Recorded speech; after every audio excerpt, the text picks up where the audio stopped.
When I made a decision to come to Uganda for a month, you wouldn't believe the people that tried to say, you know, you shouldn't, it's scary, it's Africa, you don't know, and there's diseases and there's all sorts of things happening there that you don't need to be part of. And I said, no, I really have it in my heart that I really, really, really want to go. So I did, and I stayed firm and I stayed determined, and I had all the needles and thought I was going to die and everything, but I survived and I'm here.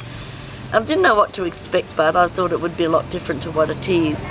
And of course I've come over this beautiful city of Kampala in the aeroplane. I could have sworn I was in Sydney with all the red roofs back home in Australia, and then when we landed and my friends were all there, and it was just wonderful. And I was so touched when I first went on an outreach out in the city with the street children. It's just, anyone that's ever travelled knows that you don't see that part of the life of the city. You don't see the back streets of Rome, you don't see the back streets of Bali, Indonesia and Hong Kong and all that. You go there and you be a tourist and you hang out at the resort and all the fabulous specially established tourist parts, but when you come to a city and you go to the back streets and you go to the slums and you see these children in the hundreds, hungry, nobody to love them, hard life, sleeping scared, can't find a safe place to sleep, haven't even got a pillow or a blanket, no mother to pat them on the head or kiss them good night, no father,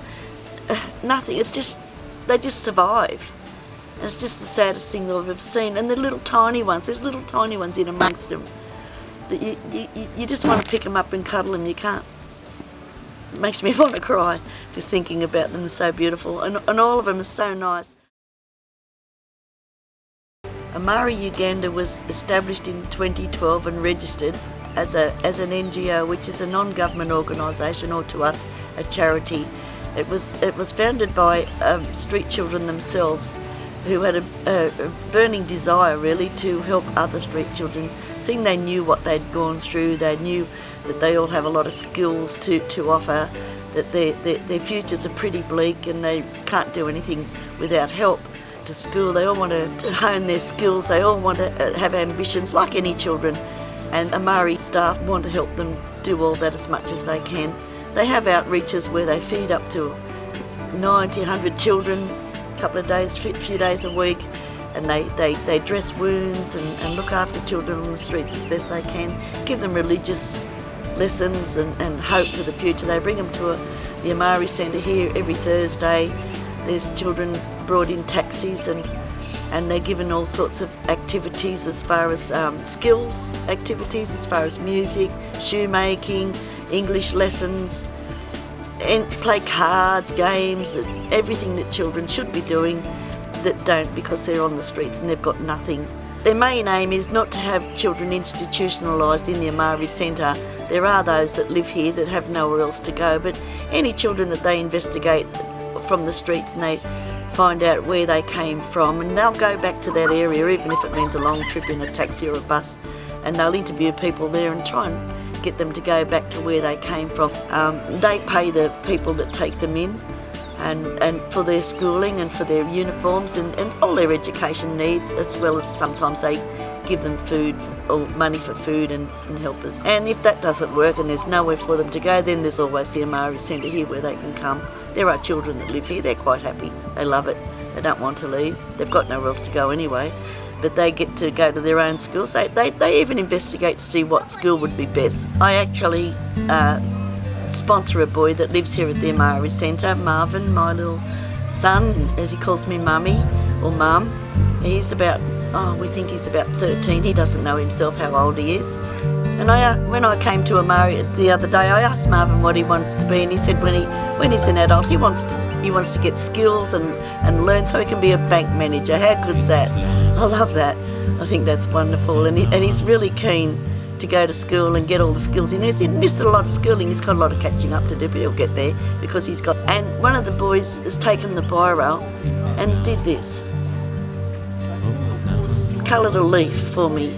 That's a special gift he gave me when the taxi came to pick them up. And to me, that's a gift from somebody that's got nothing, and it's a treasure. Isn't that a treasure?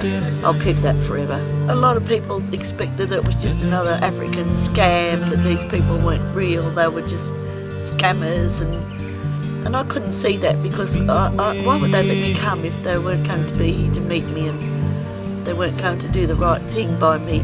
So, you know, everything was exactly as they said it was. There was no reason for me to doubt them, and I didn't. Other people did, but I didn't, and I was proved right. I can trust them with all my heart. They're just the most wonderful people. Every single one of them, everyone that helps, they can't do enough. They can't do enough for their children. So anyone that wants to help in any way, even a couple of dollars, just go to the Amari Uganda website and push the donate now button. It's for real. You'll get a photo of your money being spent. You get $10 worth of food. They get $10 worth of rent paid. They get $10 worth of school fees, school uniforms, whatever the children need. Feeding the children on the street. They can feed up to 100 children 3 days a week. That's what they get. Maybe a little bit of religious teaching, something like that, or English lessons. It's all paid for, and it's all out of the money that's donated. There's no administration costs. They got their own money. They work themselves. They've got their own money. So, and any money that they have to spare goes to help the Amari children. If anybody can help in any way, that means another child they can take off the street. Just a little bit, put a little bit towards school fees or something like that.